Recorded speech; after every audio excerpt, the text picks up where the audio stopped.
जय गुरु जी, शुक्राना गुरु जी। ओम नमः शिवाय, शिव जी सदा सहाय। ओम नमः शिवाय, गुरु जी सदा सहाय। शुक्राना गुरु जी, संध्या वेले गुरु जी का अनंतम अनंतम शुक्राना।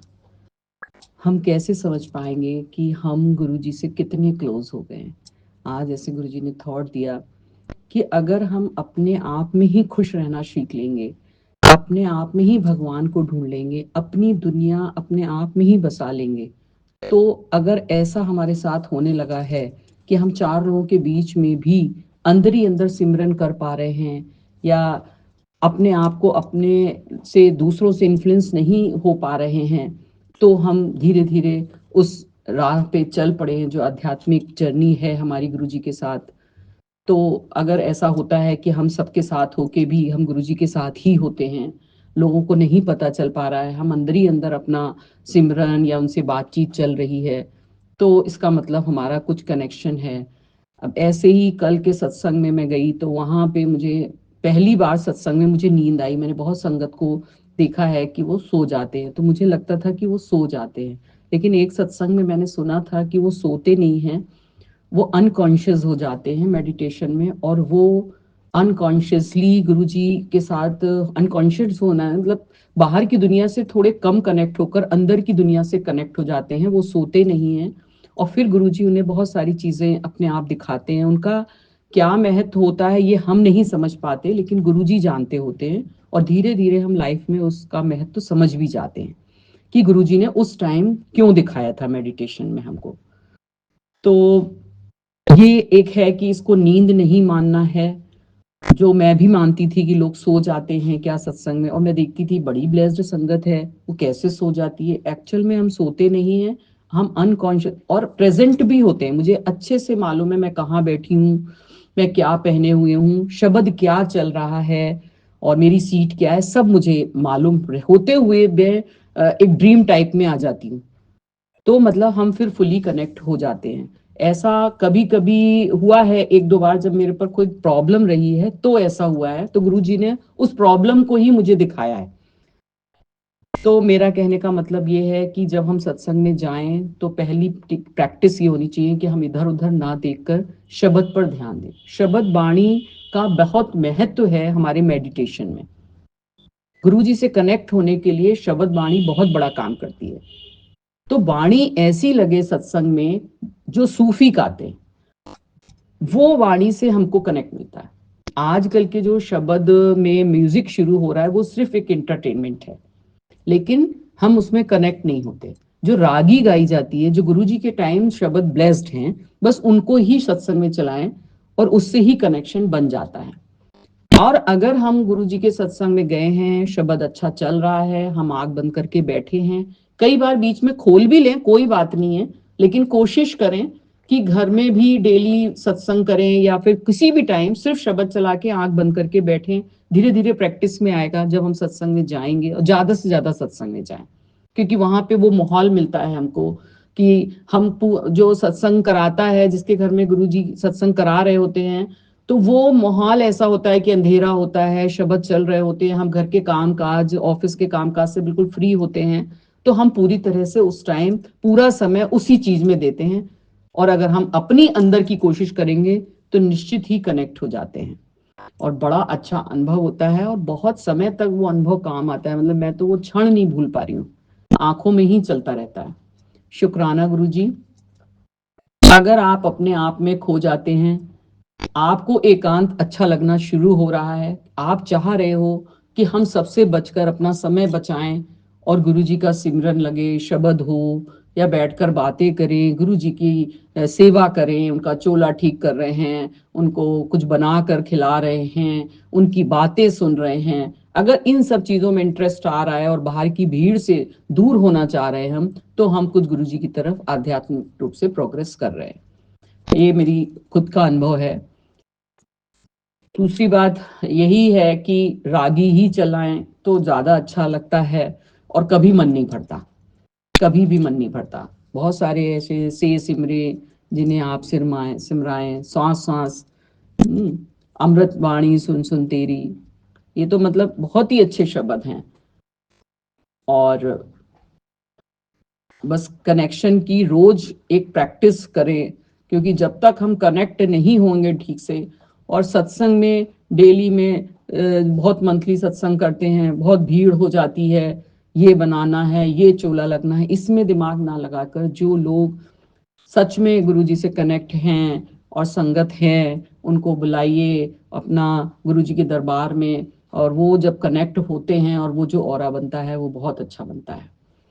गुरुजी महाराज की जो जर्नी हमारी उनके साथ चल रही है, उसके लिए मैं बस यही कहूँगी कि ज़्यादा से ज़्यादा समय गुरुजी के साथ हमें लगाना है, और फिर तो ज़िंदगी में मतलब कोई काम ही नहीं बचेगा आपके पास, क्योंकि सारे काम गुरु महाराज ही कर देंगे। बहुत सेटिस्फेक्शन है सारी लाइफ में, बहुत कुछ गुरुजी ने दिया है हम सब संगत को, और सबसे बड़ी बात है कि उनके सानिध्य में हम लोगों ने बहुत कुछ सीखा है। आज ही गुरुजी का मैसेज आया था, तो अपना चेंज देख, तेरे में क्या व्यवहार में चेंज आया है, तेरी हर चीज में कैसा चेंज आया है। तो ये है मतलब, बस हमको कनेक्ट होने की प्रैक्टिस करनी है। बस वही चीज है कि जैसे अकेले में रहने की आदत, जबकि वो एक अकेलापन कभी कभी घबराहट पैदा करता है, लेकिन अगर हम किसी भी उससे जुड़ जाते हैं, जैसे हम गुरु जी से जुड़ गए हैं, तो हमें अकेलापन घबराहट नहीं लगेगी, अकेलापन में इंजॉय होगा, क्योंकि हम गुरु जी से जुड़ सकते हैं।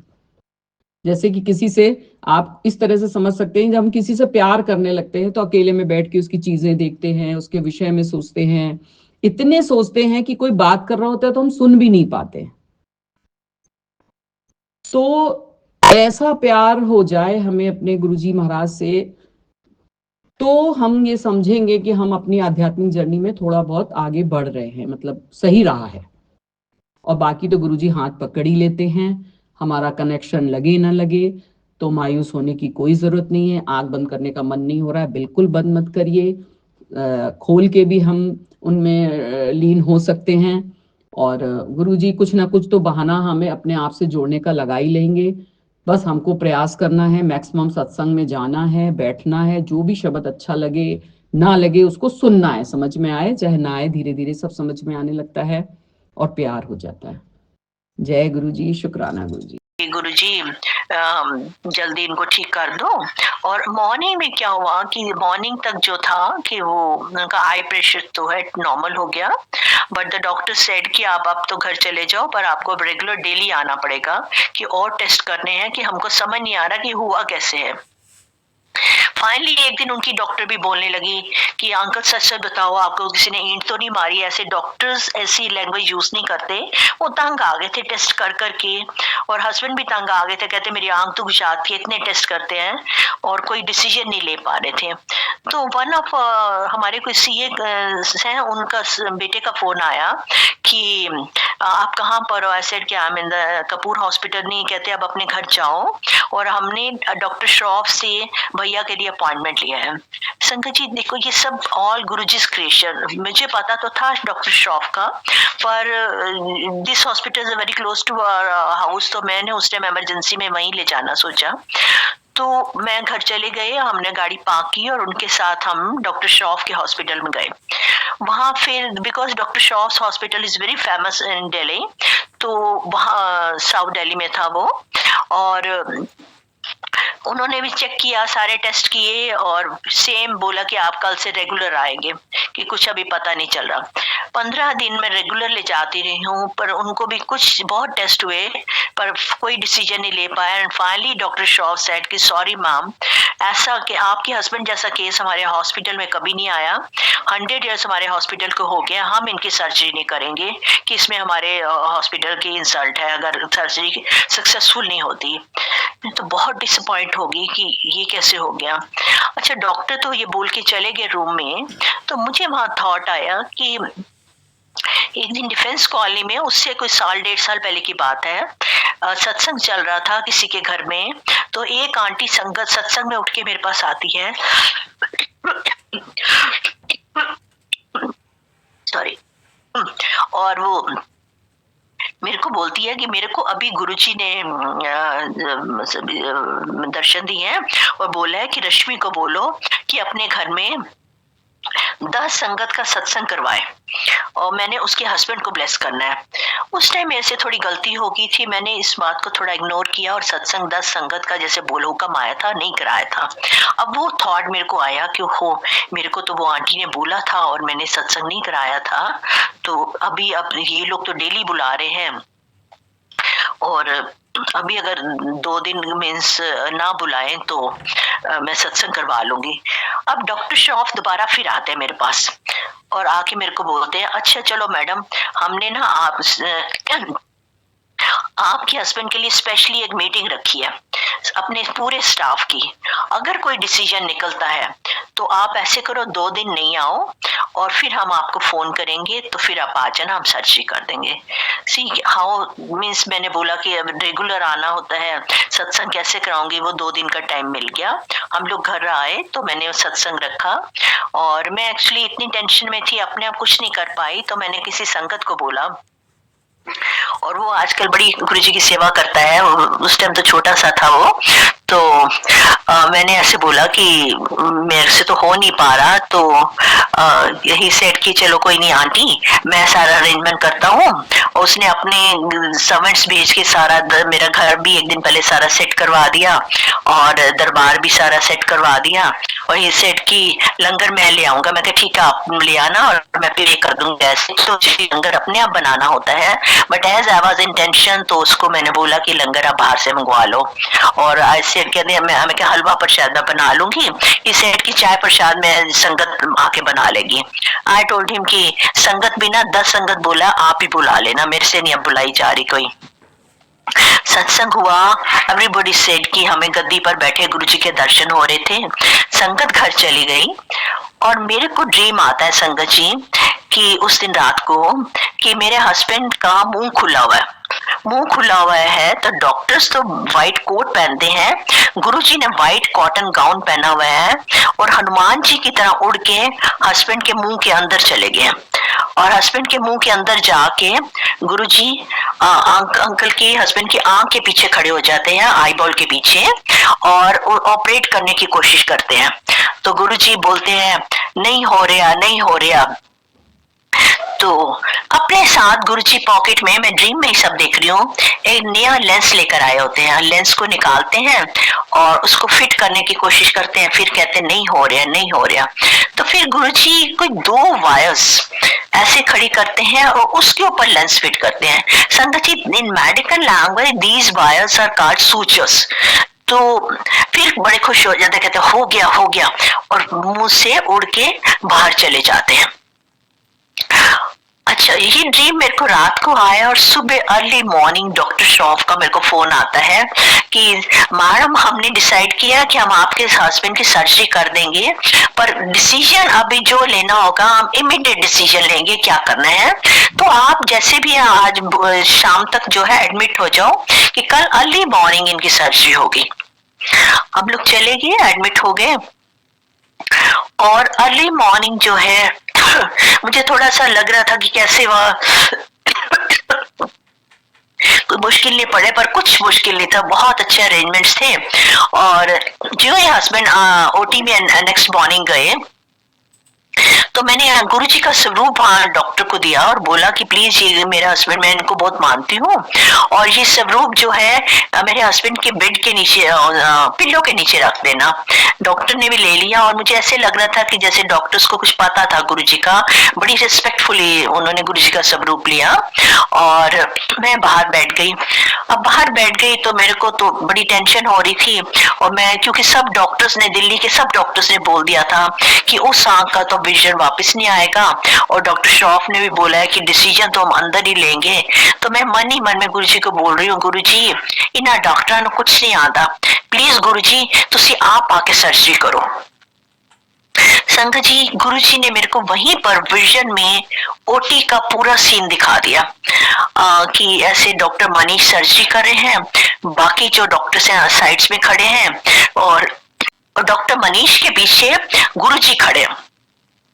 गुरुजी ने अपने राइट हैंड से डॉक्टर मनीष का राइट हैंड पकड़ा हुआ है और अपने लेफ्ट हैंड से डॉक्टर मनीष का लेफ्ट हैंड पकड़ा हुआ है और सर्जरी गुरुजी कर रहे हैं, पर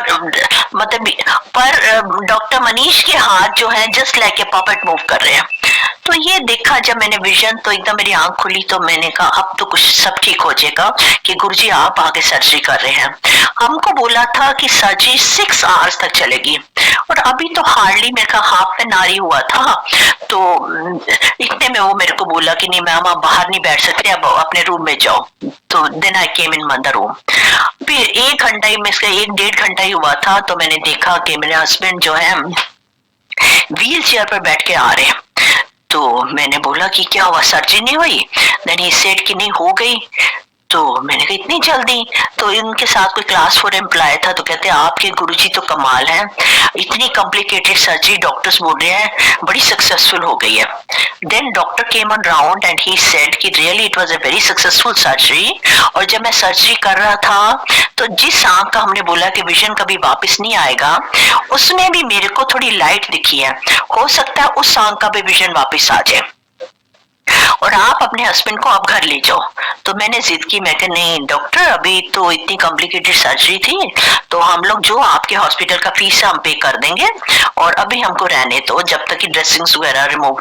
कहते नहीं ड्रेसिंग्स तो आपने आज ही रिमूव करानी है, और हमारी सीपी की ब्रांच में चले जाओ और ड्रेसिंग रिमूव कराओ और घर जाओ, और फिर हमें दिन बताया किस दिन आपने आना है।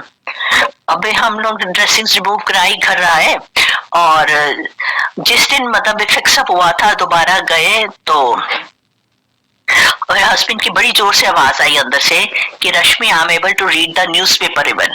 उनका मीन्स जो है लेंस का नंबर बढ़ गया था आई ग्लासेस का, बट दोनों आंखों से उनको नजर आने लग गया। और हम लोग घर आए, तो अब गुरुजी ऑथेंटिकेट करते हैं हर बात को। तो एक संगत जो हमारे घर के पास ही रहती थी, उनका मेरे को फोन आता है कि हमने अपने घर में सत्संग रखा है, आंटी प्लीज आके अपने सत्संग शेयर करो। आई टोल्ड हर कि ऐसे मेरे तो हस्बैंड की सर्जरी हुई है, मैं नहीं आ सकती, बट मैं हस्बैंड सेड कि चले जाना थोड़ी देर के लिए। तो आई वेंट, मैं लेट गई थी, और उस टाइम जब मैं गई तो सत्संग शेयरिंग चल रहा था, और जो संगत ओल्ड संगत, और मेरे से भी ओल्ड संगत थी जो सत्संग शेयर कर रही थी, सत्संग शेयर कर रही थी। और वो क्या सत्संग शेयर करती है कि मेरे को गुरुजी ने बोला कि ओ जेड़ा तेरा रिश्तेदार है जिदी अखा तो कट नजर आंदा है, तो ओनू लेके आ। फिर कहते हैं कि जब उसको लाया तो गुरुजी कहते हैं कि इनू ना डॉक्टर श्रॉफ को ले जा। डॉक्टर श्रॉफ नु मैं ब्लेस किया है। सी हाउ गुरुजी ऑथेंटिकेट्स। और गुरुजी ने मेरे को बताया कि तेरे को भी जो है मैंने डॉक्टर श्रॉफ के पास मैंने ही भेजा था।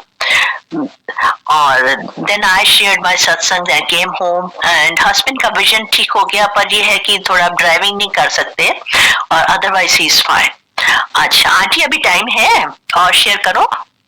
हेलो जय गुरु जी आंटी। हाँ जी आंटी, जैसे गुरु जी आपको गाइड करते हैं आंटी। जय गुरु जी महाराज। जय गुरु जी, जय गुरु जी आंटी। उसके बाद क्या हुआ संगत जी, मेरे हस्बैंड का अभी जो है कोविड डेज का मैं आपको बताती हूँ। जी तो अभी भी है, एक्चुअली मेरे को पुराने गुरुजी के टाइम के अभी अच्छा हाँ अच्छा एक बार ऐसे ही हम लोग ना गुरुजी के दर्शन के लिए गए थे, my husband was also with me. और गुरुजी कभी कभी जो है ना थोड़ा संगत को डांटते भी थे, पर रब की डांट जो है वो हमारे बेटरमेंट के लिए होती थी। तो जो ये लाइन लगी तो मेरे पीछे मेरे हस्बैंड खड़े थे और हमारे आगे कोई बाहरी थे, वो आज्ञा लेने की लाइन थी। तो गुरुजी जो आता था उनको थोड़ा थोड़ा डांट रहे थे। जब वो बिहारी आगे गए तो गुरुजी उनसे पूछते हैं कहाँ से आए, तो कहते जी बिहार से। तो कहते चल बिहारी चल चल बिहारी। उसने ऐसे बोला तो मेरे हस्बैंड तो डर गए कि अब हमें भी डांट पड़ेगी। वो तो वहां से खिसक के बाहर चले गए। और मेरी टर्न आई, मैं गुरुजी के पास गई तो गुरुजी मेरे को पर बड़े प्यार से कहते कहाँ से आए। मैं कहा गुरुजी दिल्ली से ही। कहते अच्छा चल चल चल चल चल। अच्छा मेरे मन में होता था कि ये भी अब गुरुजी ही थॉट डालते हैं कि गुरुजी के पास मैं बैठी होती थी तो ये जिस कलर के मैं कपड़े पहन के आता हूँ ऐसे पहले कभी थॉट नहीं आया था। सब गुरुजी की क्रिएशन होती है कि मैं जिस कलर के कपड़े पहनती हूँ ये गुरुजी ने भी उसी रंग के पहने होते हैं। तो उस दिन तो ऐसे आया, तो वैसे मैं सैटरडे को जाती थी, पर मुझे गुरुजी की आज्ञा थी कि तू जब मर्जी आ। तो नेक्स्ट डे संडे भी मेरा प्रोग्राम बन गया। तो मैंने सोचा कि कल गुरुजी ने व्हाइट पहना हुआ था और मैंने भी व्हाइट पहना था, तो मैं भी आज मैं एक और व्हाइट पहन जाती हूँ। इन बाबा के पास कोई और इतने सारे व्हाइट थोड़ी होंगे। कुछ नहीं पता था कि मैं रब के सामने बैठी हूँ और रब को मैं ऐसे बोल रही हूँ। आई वोर द व्हाइट और मैं आई दरबार पे। उसी में मैं जल्दी पहुंच गई थी। और that day also Guruji was sitting on that cabin के ऊपर बैठे हुए थे अपने कैजुअल ड्रेस में। जो ही गुरुजी के पास गई तो संगत जी, गुरुजी मेरे को पैरों से लेके धीरे धीरे धीरे पूरा सिर तक देखते हैं। मेरा वो ड्रेस जो पहनी थी उसको बड़े ध्यान से देखते हैं। और मैंने गले में ओम पहना हुआ था गोल्ड चेन में। ओम को बड़े ध्यान से देखते हैं। मेरा ओम भी ब्लेस हो गया, ड्रेस भी ब्लेस हो गई। और फिर गुरुजी अंदर चले गए। अंदर से जब बाहर गुरुजी आते हैं, not only Guruji was wearing white, वो व्हाइट के ऊपर जो थोड़ा डिजाइन भी था वही सेम था जो मैंने ड्रेस पहनी हुई थी। गुरुजी ने मेरे को बताया कि देख ले, मेरे को भी व्हाइट है। गुरुजी बोलते थे और भी व्हाइट है मेरे को। गुरुजी बोलते थे मेरे कपड़े तो उत्तो आंदे है, मैं हाथ करना तो मेरे कपड़े ऊपर से ऊपरों बन के आंदे है मेरे कपड़े। अच्छा, गुरुजी चलते थे तो मैं गुरुजी की ना चाल बड़ी देखती थी कि रब की चाल मैं आपको बताऊं।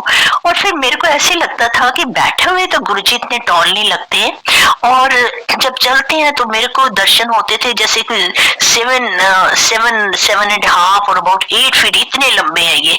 बैठे हुए तो ऐसे लगते नहीं है, चलते हुए क्यों मेरे को ऐसे दर्शन होते। तो मैंने एक संगत को पूछा तो ही सेड कि इनके तो पैर जमीन पर ही नहीं होते और आपको इतने टॉल रूप में गुरुजी दर्शन दे रहे हैं।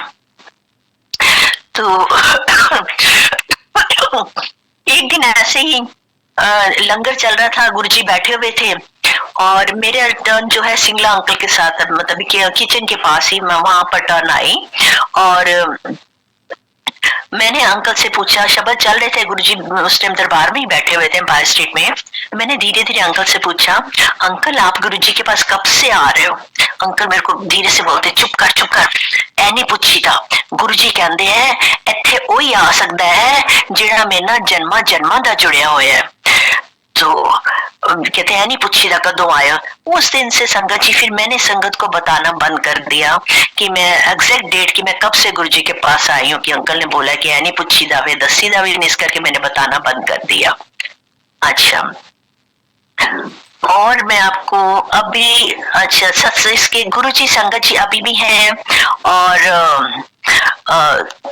गुरुजी कहीं नहीं गए हैं, उसी तरह गुरुजी संगत के साथ हैं। कोविड डेज में ऐसा हुआ कि मेरे घर में संगत जी लाउडली गुरुजी के शब्द चलते थे और म्यूजिक सिस्टम सुबह से लेके शाम तक शब्द चलते रहते थे। और जब कोविड पीक में था मेरा वो म्यूजिक सिस्टम खराब हो गया and I was very disappointed कि गुरुजी अब तो मेरे ये भी सिस्टम खराब हो गया, तो मैं शब्द भी नहीं सुन पाऊंगी घर बैठ के, तो किस तरह करूं। मोबाइल में सिर्फ कोई 3-4 शब्द सेव थे मेरे, तो मैं वही लगा लूं। और मन में मैंने बोला गुरुजी प्लीज मेरे को कोई ऐसा प्लेटफॉर्म दे दो, कोई इस तरह जो गुरुजी के जो आपके एम्पायर स्टेट में शब्द चलते थे मेरे को वही शब्द 2 घंटे का सत्संग मिल जाए। तो एक आंटी ने मेरे को मेरे पोस्ट कर दिया एक प्लेटफॉर्म, और वो बाय गॉड प्लेटफॉर्म में जब मैंने सुना सत्संग 2 घंटे का अर्ली मॉर्निंग में सत्संग चलता था और अभी तक वो मेरे घर में चलता है। तो उसमें जितने शब्द आप वो चूज करते थे मैक्सिमम वो जो था वो ही पुराने शब्द होते थे जो गुरुजी एम्पायर स्टेट में के चलते थे वहां पर। तो मेरे लिए तो वो रूटीन बन गया डेली में अर्ली मॉर्निंग में सत्संग करना, मुझे बड़ा अच्छा लगने लगा। फिर तो म्यूजिक सिस्टम का ध्यान ही नहीं आया मेरे को। और वो सत्संग उन दिनों गुरुजी इतना ब्लेस करते थे। गुरुजी में मेरे को जो नेक्स्ट डे का भोग प्रसाद होता था मेरे को पहले ही विजन में दिखाते थे, और सिर्फ दिखाते नहीं थे गुरुजी मेरे को उसको कैसे बनाना है। मुझे नेक्स्ट डे जैसे अब ब्रेड है तो मेरे को बताने ब्रेड में स्प्राउट्स डालने हैं, ये करने, मुझे पूरा अच्छी तरह दिखाते थे और मैं वही रेडी करती थी गुरुजी के लिए। और कैप्सिकम एक दिन बोलने लगे कैप्सिकम को तो ऐसे साबुत बनाती है, नहीं कैप्सिकम को लेंथ वाइज काटना है और फिर उसमें उसको उसमें पनीर और स्प्राउट्स फिल करने हैं, उसको बेक करके फिर मेरे को भोग लगाना, लाइक दैट। इस तरह बड़ा अच्छा टाइम गुरु जी का, उस टाइम काफी संगत के साथ गुरु जी का कनेक्शन बहुत अच्छा बना हुआ था। और ड्यूरिंग दैट टाइम क्या हुआ, ये तो सब हो रहा था, तो मेरे हस्बैंड को प्रोस्टेट प्रॉब्लम था। तो वो जो प्रोस्टेट प्रॉब्लम बहुत ज्यादा बढ़ गया उनका, और बढ़ गया तो एक दिन तो क्या हुआ कि इतनी बुरी हाल हो गया उनका, तो ही सेड कि मेरी तो बहुत तबीयत खराब है। तो मैंने कोशिश की, क्योंकि बाहर डॉक्टर्स के पास भी जाना बड़ा मुश्किल था उन दिनों में, और ये मिडनाइट को उनकी प्रॉब्लम हुई। तो मैंने किसी को फोन किया डॉक्टर को, तो उन्होंने बताया कि इनको ले जाके कैथरेटर लगवा दो, और बहुत दूर था घर से जगह जहाँ कैथरेटर लगना था। तो मैंने कहा गुरु जी अब मिडनाइट को मेरे लिए अकेले लेके जाना यहाँ बड़ा मुश्किल हो जाएगा, कि ड्राइवर भी उस टाइम नहीं था। तो फोन किया तो ड्राइवर सेड कि मैं आ जाऊंगा, मैं ले जाऊंगा। तो मैंने गुरुजी को प्रे किया, मैंने गुरुजी को बोला कि गुरुजी प्लीज आप ठीक कर दो, और इस तरह ले जाना बड़ा मुश्किल है। तो गुरुजी के हाथ में विजन में गुरुजी ने दिखाया कि जैसे एक झाड़ू का तीला होता है, इस तरह कोई छोटा सा स्टिक सी थी, और वो उसी से गुरुजी ने ऑपरेट किया थोड़ा, और मेरे को बोला कि जाओ उसको लो पूछ। मैंने पूछा अपने हस्बैंड से, तो ही सेड कि हाँ मेरे को रिलीफ है। तो वो तो टाइम निकाल दिया गुरुजी ने, और उससे थोड़ी देर बाद जब और भी पीक पर हो गया था कोविड, बिल्कुल ही कोई चांस नहीं था घरों से बाहर निकलने का, अगेन उनको प्रॉब्लम हो गया। तो फिर अगेन ही सेड कि अब तो मेरा लास्ट टाइम से ज्यादा तबीयत खराब है और मुझे लगता है कि मैं तो बचूंगा नहीं। तो then I wept in front of Guruji, Guruji अब किस तरह करें। तो गुरुजी के हाथ में संगत जी वो जिससे हलवा काटते हैं प्रसाद, गुरुद्वारे में हलवा जिस कृपान से काटते हैं, वो वाली छोटी सी कृपान थी, और गुरुजी ने उसी नाइफ से जो है हस्बैंड की सर्जरी करते। मेरे को कहते हैं पूछ सुनो, तो then I asked my husband, तो वो सर्जरी उनका कहते हैं मेरे को बहुत रिलीफ है, और जीवन पास हो गया, और हमको हॉस्पिटल जाने की जरूरत नहीं पड़ी। और फिर उसके बाद जो है ठीक काफी साल ठीक चलता रहा, और मेरे को गुरुजी संगत जी ड्रीम में दिखाते थे कि मेरी मदर इन लॉ और मेरे हस्बैंड की लाइफ नहीं है, और मैं बहुत अंदर से बड़ी टेंशन रहती थी, और मैं हस्बैंड को भी नहीं बता सकती थी। अगर बोला already he is not well तो ये और टेंस हो जाएंगे।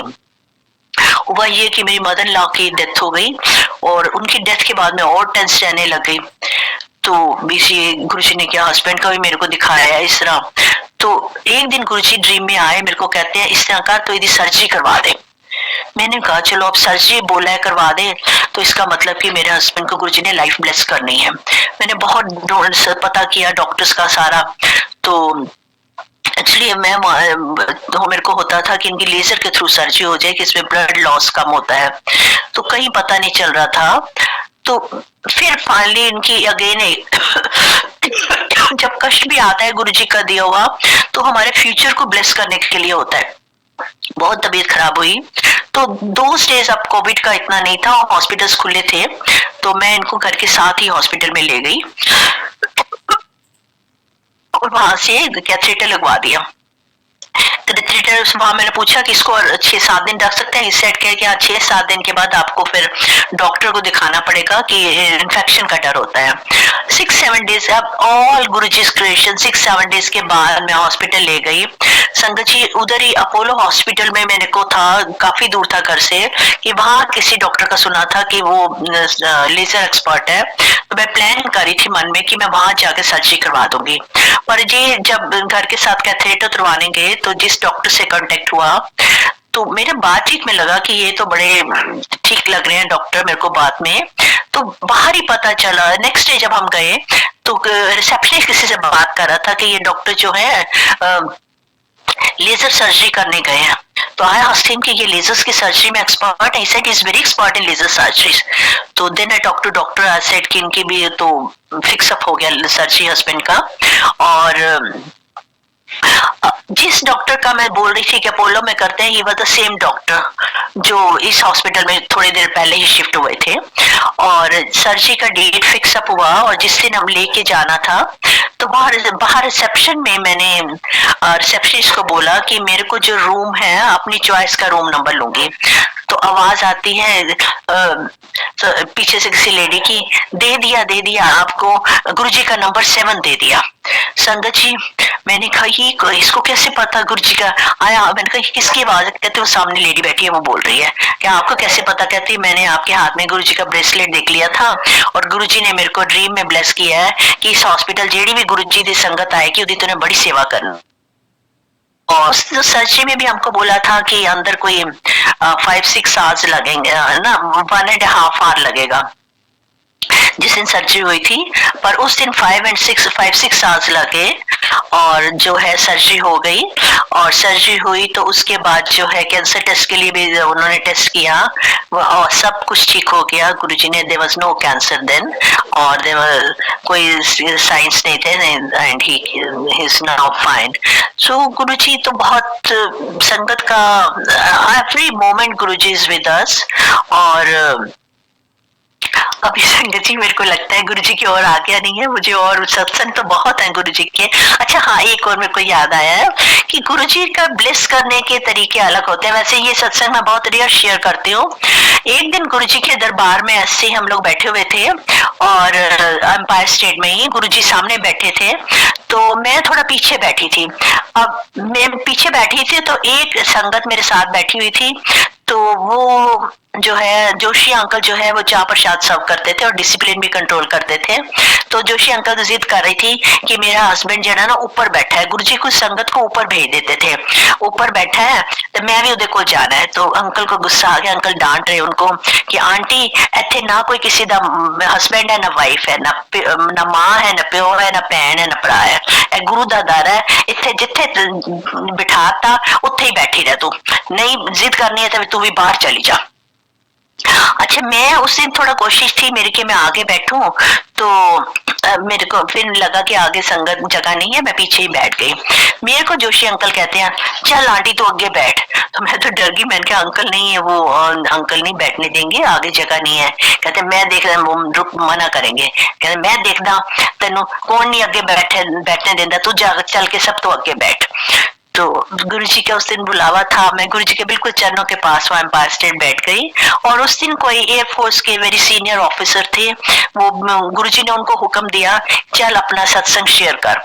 तो वो सत्संग शेयर कर रहे थे कि उनका कुछ लद्दाख में प्लेन जो है वो बर्फ में फंस गया था, कुछ नहीं सॉरी कोई प्लेन क्रैश हो गया था तो डेड बॉडी बर्फ में थी तो क्या निकल नहीं रही थी वहां से।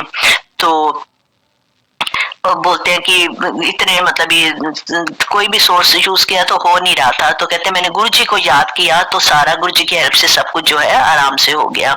और गुरुजी वो सत्संग उनका वो संगत को सुना रहे हैं तो गुरुजी बड़ी आंखों से इशारा सत्संग को करते हैं और सुनो हो देखो और सुनो मेरे बारे। अब मैं बैठी तो गुरुजी मेरे को भी ऐसे बोले सुने मेरे बारे। गुरुजी मेरे को देख के स्माइल पास करे और मैं गुरुजी को रिटर्न में स्माइल पास कर दूं। पता कुछ नहीं था मेरे को, सत्संग सुना गुरुजी का। शायद अगला जन्म उनको एक किसान के घर में मिले जो सुबह 4 बजे धान लगाते हैं, फिर खाना बनाती हैं, फिर बच्चे देखती हैं। तो मुझे लगता है वो लोग मंत्र जाप तो छोड़िए पूजा भी नहीं कर पाती हैं, जो नॉर्मल ऐसा होता है। तो वो फिर एक योनि फिर जन्म होती है। तो मतलब ये है कि अगर हमारे गुरु ने हमको पकड़ा है, हमारी बाह पकड़ी है, क्योंकि हम लोगों के कुछ तो इतने अच्छे कर्म होंगे जो गुरु जी ने बाह पकड़ी है। और वही एक परमात्मा है जो मोक्ष के द्वार पे ले जाते हैं। 90% कर्मों को कटा के सिर्फ 10% लोग अपना 90% अपने ऊपर लेते हैं। और उस सिचुएशन पे भी अगर हम मंत्र जाप करके अपनी चीजों को सही ना करें तो शायद जो गुरु जी ने हमारे ऊपर कृपा करी है हमारी बाह पकड़ के, तो हम लोग शायद उसका कोई भी कर्ज जो जन्म दिया है चुका नहीं सकते। तो 3 जनवरी से 15 फरवरी तक माघ का माह होता है। इसमें जो भी मंत्र जाप करते हैं अमृत वेला में उठ के 3 बजे नहा धो के, अगर भाई आपकी तबीयत नहीं ठीक है तो ना नहाइए लेकिन साफ सुथरे कपड़ों में। तो ये जो 1 महीने का 40 दिन का होता है, ये आप 12 साल की जो तपस्या करते हैं उसमें ये फल मिलता है। 12 साल के ये बराबर होता है माघ महीने में, इसलिए इसका बहुत पुण्य होता है। लोग दान पुण्य भी इसमें करते हैं, खिचड़ी भी इसी में आती है। तो ये मोक्ष के द्वार खोलता है। तो आप लोगों से सबसे रिक्वेस्ट है कि जैसे भी हो आपकी स्थिति, दिन में सो लीजिए या कुछ भी है, तो इन जो चीजें हैं इसमें जो गुरु जी ने हमको पकड़ा है, बाँह पकड़ी है, तो हम लोग मोक्ष इस जन्म में फिर अब अगला जन्म न मिले, तो वो सिद्ध कर लें हम लोग तो ज्यादा अच्छा है। तो बहुत बहुत शुक्राना। और किसी संगत का सत्संग हो तो प्लीज जरूर बताइएगा। एक छोटा सा सत्संग मैं कहना चाहूंगी।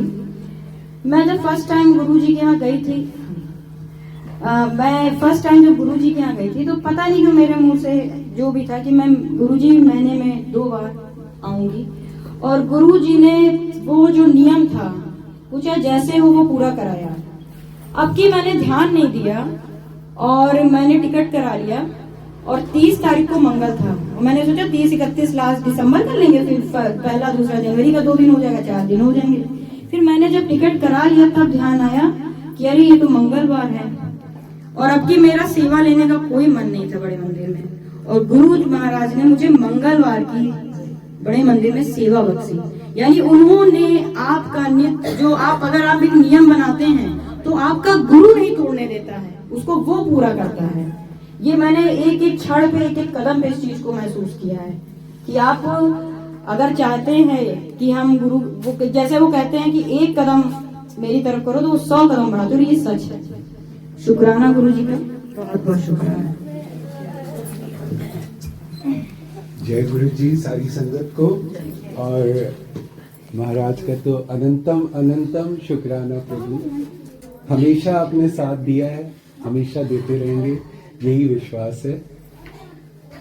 2 दिन पहले मेरी मदर कार्डियक पेशेंट थी, तो उनका कंजेस्टिव हार्ट फेलियर हो गया। हम हॉस्पिटल लेके पहुंचे, मतलब वी वर नॉट कॉन्फिडेंट कि उनको सर्वाइवल चांसेस हैं, कुछ भी है, बट दिल से यही था कि हाँ स्वरूप है इनका, जल प्रसाद है, कुछ नहीं होने वाला है। हॉस्पिटल लेके पहुंचे, इमीडिएटली उनको अटेंशन मिल गई, कार्डियोलॉजिस्ट मिल गया, वो भी पहचान के निकले, और सारा जरिया बनता गया, और today she is back to home without. बहुत बहुत शुक्राना मालिक का है, बहुत बहुत शुक्राना है। जितना भी कह पाऊं उतना कम है।